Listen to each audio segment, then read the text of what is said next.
Assalamualaikum warahmatullahi wabarakatuh.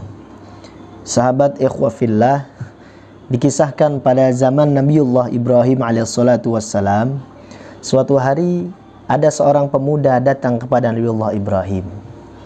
Dia ingin bermaksud melangsungkan pernikahan dan meminta doa kepada Nabiullah Ibrahim alaihissalatu wassalam. Ketika pemuda ini kembali lagi pulang ke rumahnya, tidak lama kemudian datanglah malaikat Israel.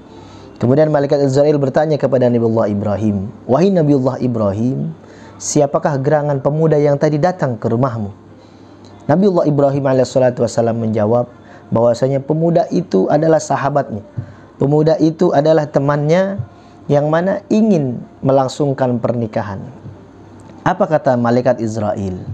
"Wahai Khalilullah, kekasih Allah Subhanahu wa taala Nabiullah Ibrahim, ketahuilah bahwasanya pemuda yang tadi datang ke rumahmu itu merupakan pemuda yang dalam buku catatan takdirnya Allah Subhanahu wa taala esok hari dia akan dipanggil oleh Allah Subhanahu wa taala."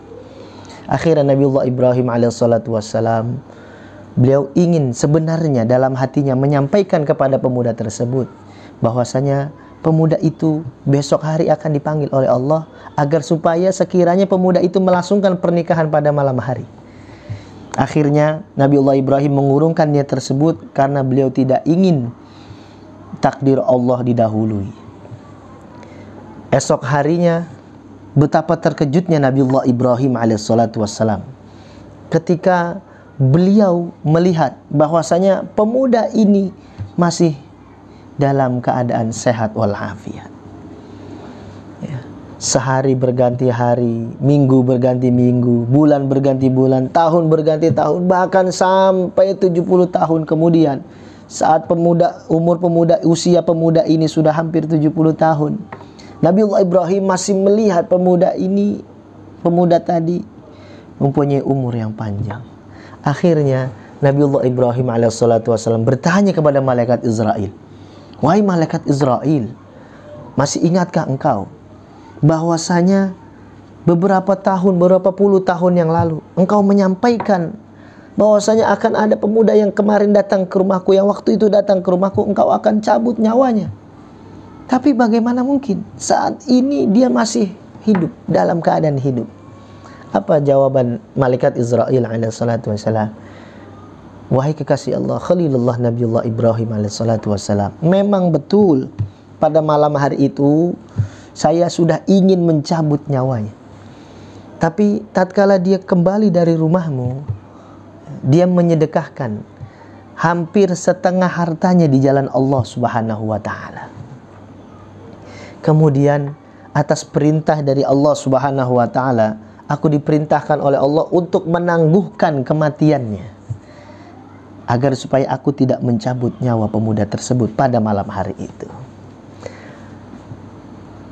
Saat ini engkau bisa lihat pemuda itu masih hidup sebab pada malam hari dia menyedekahkan setengah dari hartanya untuk di jalan Allah Subhanahu wa taala. Masya Allah, subhanallah, walhamdulillah, wala ilaha illallah, wallahu akbar, innallaha ala kulli syai'in qadir. Sesungguhnya Allah Subhanahu wa taala atas segala sesuatu maha menguasai. Allah Subhanahu wa taala maha berkehendak. Inilah kehendak dari Allah. Bagaimana seorang pemuda yang tadi di buku catatan malaikat Israel sudah akan dicabut oleh Allah Subhanahu wa taala sebab dia bersedekah di jalan Allah, Allah tangguhkan kematiannya.